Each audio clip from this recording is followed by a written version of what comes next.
The private dining room at Corradino's occupied the entire top floor of the building, and every window in it looked out over a city Rosalind Crane had spent 11 years trying to belong to. Crystal sconces threw soft gold light across a table set for 14, linen so white it looked untouched by human hands, a single orchid at each place-setting, and beneath every plate, a menu with no prices printed on it at all, because at Hellbrook and Voss, asking the cost of anything was considered a kind of failure. Tonight was the night the firm decided who would make partner. Rosalind had known it was coming for months, had rehearsed the version of herself she needed to be for it, poised, sharp, agreeable in exactly the right proportions, and she had done everything right. 12 years of associate work condensed into one evening of small talk and wine pairings, because that was how Hellbrook and Voss actually made its decisions. Not in the boardroom. Here, at a table, over food none of them would remember, and bottles that cost more than her first car. She had asked Emory not to come, not because she didn't love him. She did, more than she knew how to say out loud most days. But she had watched enough of these dinners to know what they were. Underneath the crystal and the orchids, a performance for men who measured people the way they measured everything else, in numbers they could compare. And Emory didn't perform. He wore the same charcoal sport coat every occasion that required one. He answered, "What do you do?" with 4 honest words. "I teach high school chemistry," and he had never once, in 9 years of marriage, pretended to be more than exactly what he was. "I want you there," she'd told him, and she'd meant it, even as some smaller, more anxious part of her flinched at the thought of Bradford Voss's eyebrow lifting. When he heard the word teacher, Emory had looked at her for a long moment, the way he did when he was deciding whether to say what he actually thought. "Then I'll be there," he said. That was all. Now, he sat 2 seats down from her, hands folded loosely on the tablecloth, watching the room the way he watched everything, quietly, without needing to be watched back. He looked, Rosalind thought,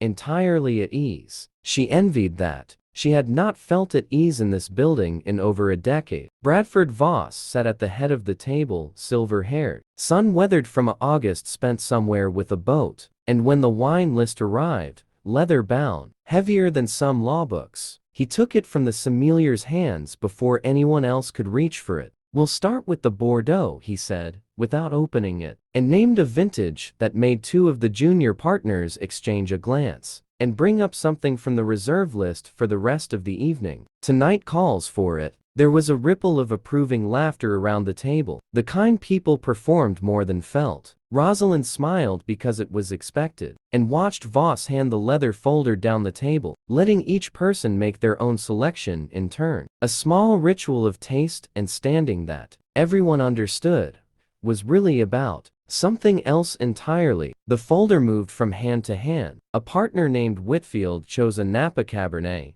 He described, unprompted, as the one I had in Aspen. Voss's wife selected a champagne by house and year without glancing at a single other page. When the folder reached the associate beside her, a sharp, ambitious young man named Cole Bashara, he flipped straight to the most expensive section, as though he'd memorized the layout in advance, and ordered something that drew a small nod of approval from Voss himself. Then the folder reached Emory. Rosalind felt her whole body go still. He opened it slowly, the way he read everything. An owner's manual, a menu, the newspaper with the same unhurried attention, as if the words in front of him mattered, regardless of their price. He didn't skip to the reserve pages. He didn't linger over the names. That made the rest of the table sit up straighter. His eyes moved down, past the 4-figure bottles, past the $400 Bordeaux, all the way to the very last page, to the bottom of the list, where the numbers were smallest and the names meant nothing to anyone at that table. "This one," he said, and turned the folder so the sommelier could see, and pointed to a bottle listed at $38. "If that's all right." The silence that followed lasted only a second or 2, but Rosalind would remember every fraction of it for the rest of her life. Then someone laughed.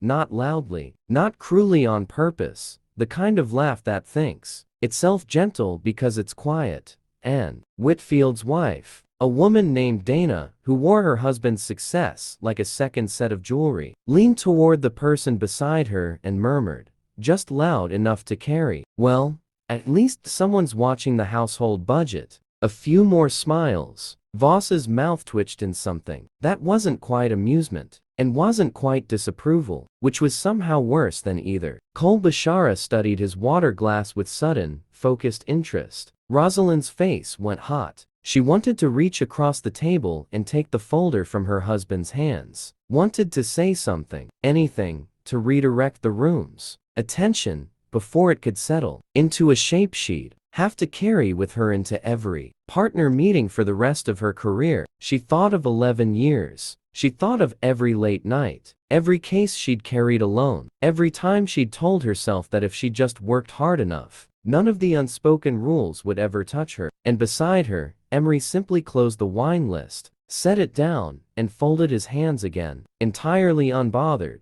as though the room's laughter were weather passing outside. A window? He wasn't standing near. $38, Voss repeated, mostly to himself, turning the number over like it was a curiosity rather than an insult. "Well, it's your evening too, I suppose." The sommelier, a compact man in his 50s named Julian Marchetti, who had been standing quietly at the edge of the room through the entire ritual, waiting to be summoned, took the folder, glanced at the page Emory had pointed to, and went very, very still. Rosalind noticed it before anyone else did, because she had spent a career learning to read the smallest shifts in a room. Julian's eyes moved from the page to Emory's face, then back to the page, then to Emory's face again, and something in his professional composure cracked open, just slightly, just enough to show what was underneath. "I'm sorry," Julian said, his voice lower than before, almost private, though everyone at the table could hear him. "Did you say the Widow's Row? The $38 bottle?" "That's the one," Emory said. "You're aware of what that is." It wasn't quite a question. Emory's mouth curved, the smallest amount, the way it did when he was about to say something he'd rather not have to explain. "I'm aware." Julian set the folder down on the table with a care that looked almost reverent. And when he spoke again, he wasn't speaking to Voss, or to the room, or to anyone performing for anyone else. He was speaking to Emory, the way one craftsman speaks to another. "Mr. Crane," he said. "Emory Crane, from the Sangamon Valley." The table went quiet in a different way now. Not the polite hush of good manners, but the sudden, disorienting silence of people realizing they've misjudged the shape of a room. "I trained under a man for 2 years who wouldn't stop talking about you," Julian went on. "Before I ever poured a glass professionally, he used to say there was a vineyard 3 hours south of here that should have died in a single winter frost damage, the family bankrupt, the land already listed for a housing developer, and that it was saved by one man who wasn't even a winemaker by trade, a chemistry teacher, who spent 2 years of nights and weekends replanting 3 acres by hand, testing soil chemistry with equipment he built himself, refusing every offer to buy him out, refusing to put his own name anywhere near the label, because it wasn't his land to claim credit for." He looked around the table, then back to Emory.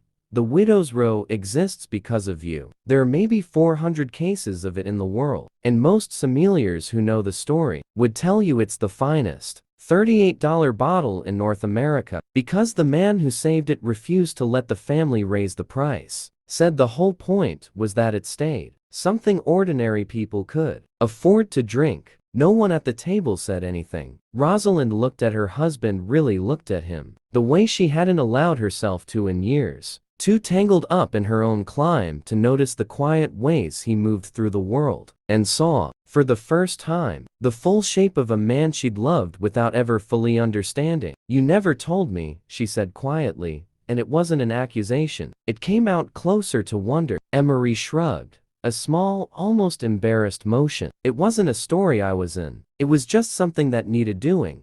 He glanced at Julian, something warmer passing between them, the recognition of 2 people who understood the same quiet code. "The family needed the land to survive. I had 2 summers and a chemistry degree. It didn't need my name on it to matter." Voss cleared his throat, and when he spoke, Some of the certainty had gone out of his voice, replaced by something more careful. "I had no idea," he said. "I assumed." He didn't finish the sentence, because there was no way to finish it that didn't require admitting exactly what he'd assumed. "And why? Most people do," Emory said, without any edge in it at all. "That's usually fine. Tonight, it just happened to matter." Julian uncorked the bottle himself, refusing to let anyone else at the table touch it, and poured a taste for Emory first, the way tradition demanded for the person who'd chosen it, except this time the gesture carried a weight the room understood differently than it had 10 minutes before. Emory tasted it,